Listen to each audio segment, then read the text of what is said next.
আমরা মহান আল্লাহ তাআলার শুকরিয়া আদায় করে আজকে ঐতিহাসিক সোহরাওয়ার্দী উদ্যানে আগামী 19শে জুলাই যে জাতীয় সমাবেশের যে উদ্যোগ জামাত ইসলামীর পক্ষ থেকে গ্রহণ করা হয়েছে তার প্রস্তুতি, মাঠের অবস্থা, মঞ্চ, আমাদের নিরাপত্তা, আমাদের পানি, স্যানিটেশন, মেডিকেল, নানান বিভাগের লোকেশন এবং বিভিন্ন প্রস্তুতি পর্যবেক্ষণের জন্য আমরা নেতৃবৃন্দ এখানে পরিদর্শনে এসেছিলাম।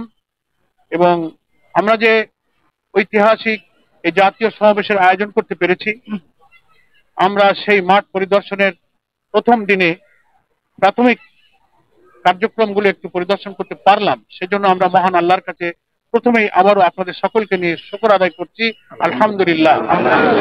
আপনারা ইতিমধ্যেই জেনেছেন, তবু আমি আরেকবার বলি, আমাদের এই টিমের মধ্যে কেন্দ্রীয় নেতৃবৃন্দের মধ্যে আমাদের সাথে উপস্থিত আছেন আমাদের সহকারী সেক্রেটারি জেনারেল মাওলানা আব্দুল হালিম, সহকারী সেক্রেটারি জেনারেল এহসানুল মাহবুব জুবায়ের, অ্যাডভোকেট মোয়াজ্জেম হোসেন হেলাল, নির্বাহী পরিষদের সদস্য, আমাদের মিডিয়া প্রচার বিভাগের সেক্রেটারি মতিউর রহমান আখন্দ অ্যাডভোকেট, আমাদের মাঝে আছেন কেন্দ্রীয় কর্মপরিষদের সদস্য, ঢাকা মহানগরী দক্ষিণের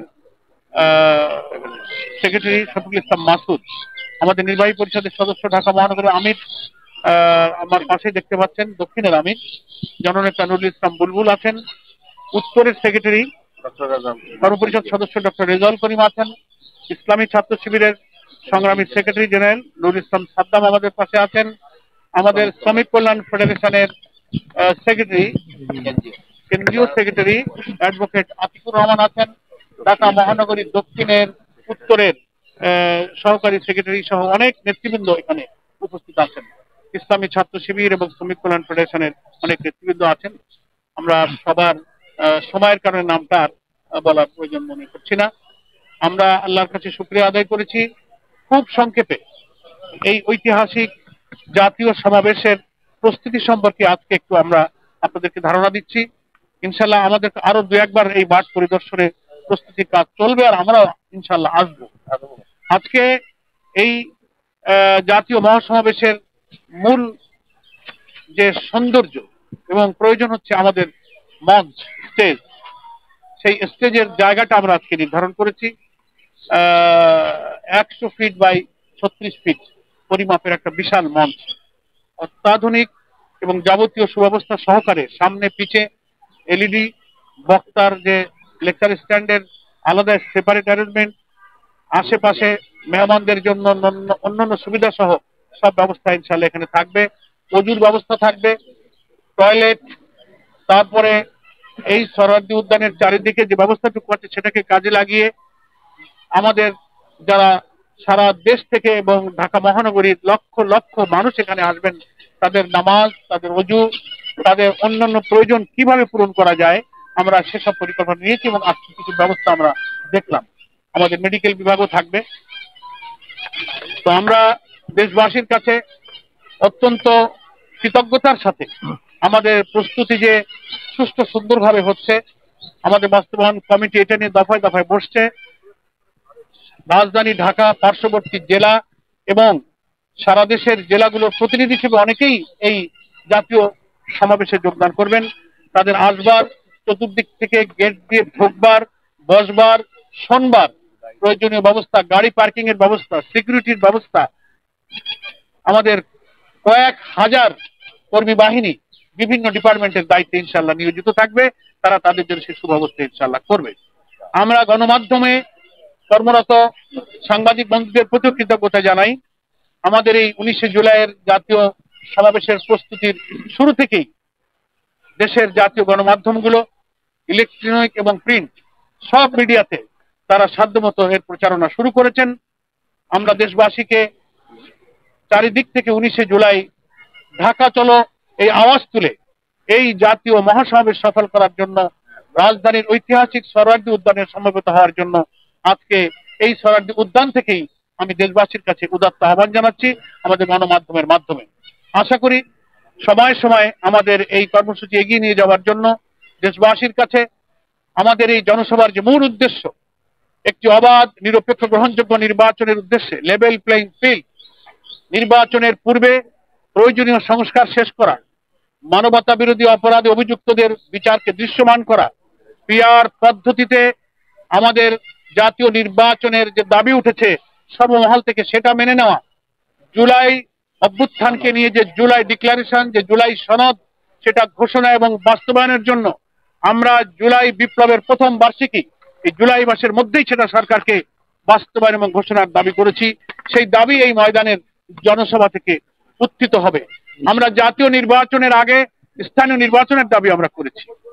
আমরা আরো অনেক গণ দাবিতে এই জনসভায় জাতীয় নেতৃবৃন্দ সে দাবি তুলে ধরবেন, সে সুযোগ আমরা ইনশাআল্লাহ এখানে করে দেব। বিভিন্ন রাজনৈতিক দল, দেশপ্রেমিক, ইসলামী সংগঠন, অন্যান্য রাজনৈতিক দল, সুধী সমাজ, সুশীল সমাজ, সব শ্রেণী পেশার, ধর্ম বর্ণ নির্বিশেষে সকলকে আমরা আমন্ত্রণ জানাচ্ছি। ইনশাআল্লাহ 19শে জুলাই আমরা এই ঐতিহাসিক জাতীয় সমাবেশে আগামী দিনে আমাদের জুলাই অভ্যুত্থানের গণ আকাঙ্ক্ষা ধারণ করে নির্বাচিত প্রতিনিধির কাছে ক্ষমতা হস্তান্তরের জন্য জবাব নির্বাচন, সেই পরিবেশ যেন নিরপেক্ষভাবে হয়।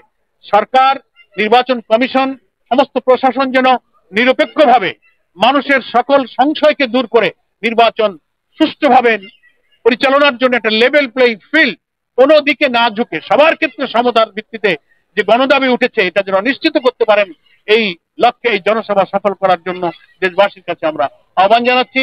সরকারকেও এই জনসভা সফল করার জন্য তাদেরও প্রশাসনের সমস্ত বিভাগের, সরকারের সমস্ত পর্যায়ের যারা কর্তৃপক্ষ আছেন, পূর্ত মন্ত্রণালয় আছেন, স্বরাষ্ট্র মন্ত্রণালয় আছেন, বিভিন্ন মন্ত্রণালয়ের সাথে রিলেটেড যে সমস্ত কাজ এই সোহরাওয়ার্দী উদ্যানের জনসভা বাস্তবায়নে আমাদের সহযোগিতা প্রয়োজন।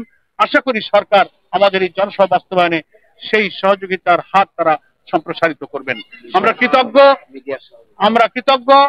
সরকার আমাদের এই ময়দানের অনুমতি ইতিমধ্যেই দিয়েছেন এবং মিডিয়া গণমাধ্যমের সহযোগিতা আমরা বেশি করে চাই। আপনারা আমাদের সঙ্গে আছেন, আমরা আপনাদের সঙ্গে আছি। আশা করি 19শে জুলাইয়ের এই কর্মসূচির বাস্তবায়নের জন্য প্রতি কাজে প্রতি সময়ে আপনারা আমাদের সঙ্গে থাকবেন। আপনাদের সকলকে ধন্যবাদ। গতকাল বিএনপির একজন শীর্ষ নেতা বলেছেন যে জামাত ইসলামী নির্বাচন নিয়ে ডাবল স্ট্যান্ডবাজি করছে। তাদের ব্যাখ্যাটা হচ্ছে যে তারা একদিকে নির্বাচন পেছানোর কথা বলছে, সংস্কারের কথা বলছে, অন্যদিকে বিভিন্ন আসনে তারা প্রার্থী ঘোষণা করছে। আসলে একটু বলবেন? আপনারা হয়তো লক্ষ্য করেছেন এর জবাব আমাদের কেন্দ্রীয় নায়েব আমির ডক্টর আব্দুল্লাহ মোহাম্মদ তাহের কালকে কিন্তু একটা ক্যাবিনেট সেশন অলরেডি দিয়েছেন। এটা যেহেতু পলিটিক্যাল কোনো ডিসকাশন নয়, আমরা একটা প্রস্তুতি মিটিং এ এসেছি। আমাদের আমিরের জামাতের বক্তব্য অনেক সময় মিসকোট করা হয়, ইন্টারপ্রিট করা হয়। এটার ব্যাখ্যা আমাদের কালকে ডাক্তার তাহের সাহেব দিয়েছেন। আমরা নির্বাচন পেছানো না করা এ ব্যাপারে কোনো বক্তব্য কখনো রাখি নাই। বক্তব্যটা বুঝতে হবে। আমরা বলেছি, আমাদের আমির সাহেব বলেছেন নির্বাচন আমরা চাই, কিন্তু সেই নির্বাচন যেন তেন নির্বাচন না হয়। তো যেন তেনর অর্থই হলো কোনো দিকে প্রশাসন ঝুঁকে পড়বে, নিরপেক্ষ হবে না, আবার ইলেকশন ইঞ্জিনিয়ারিং হবে, আবার প্রশাসন জবরদস্তি করবে, কেন্দ্র দখল হবে। এই জাতীয় ইলেকশনকে আমাদের আমিরে জামাত মিন করেছেন যে নির্বাচন আমরা হতে দেব, কিন্তু যেন তেন নির্বাচন হতে দেব না, আর যারা করবেন আমরা তাদেরকেও মেনে নেব না। এই কথা আমাদের আমিরে জামাতও বলেছেন, আমাদের নায়েবে আমির বলেছেন। আজকে আমাদের একেবারেই মাঠ পরিদর্শনের সাথে প্রাসঙ্গিক কথাগুলো আপনারা বলেছেন। পিয়ার পদ্ধতি দাবি করে আসছেন, যদি সরকার পিয়ার পদ্ধতি মেনে না নেয় তাহলে কি আপনারা নির্বাচন? সেটা পরের কথা, পরে আমাদের দাবির উপর আমরা শক্ত আছি, মেনে নিতে হবে। আজকে এখানেই থাকুক। প্রশ্নটা হলো যে আসলে সমাবেশের মাধ্যমে কি বার্তা দিবেন? এই যে বার্তা 7 দফা দাবি আমাদের প্রচারণা আপনারা দেখেছেন, লেভেল প্লেইং ফিল্ড থেকে শুরু করে 7টা দফা আমরা দিয়েছি। নির্বাচন নিরপেক্ষ চাই, আমরা বিচার চাই, সংস্কার চাই, আমরা স্থানীয় সরকার আগে চাই, পিআর পদ্ধতি চাই, জুলাই সনদের বাস্তবায়ন চাই, অনেকগুলো কথা আপনারা আছে। আপনারা এই 7 দফা দাবি আমরা উত্থাপন করছি। আপনাদের সকলকে ধন্যবাদ। আবার দেখা হবে। না, নাই। সরকারের ভূমিকায় এখনো জনগণ সংশয়ের মধ্যে আছে, এই জন্যই বলছি ফিল এখন নাই। আমরা আমাদের আমির জামাত এটা বলেছেন যে এই পরিস্থিতিতে তো নির্বাচন আমরা মেনে নিতে পারি না, লেভেল প্লেইং ফিল্ড এটা করতে হবে। অনেক ধন্যবাদ, সকলকে ধন্যবাদ। আসসালামু আলাইকুম।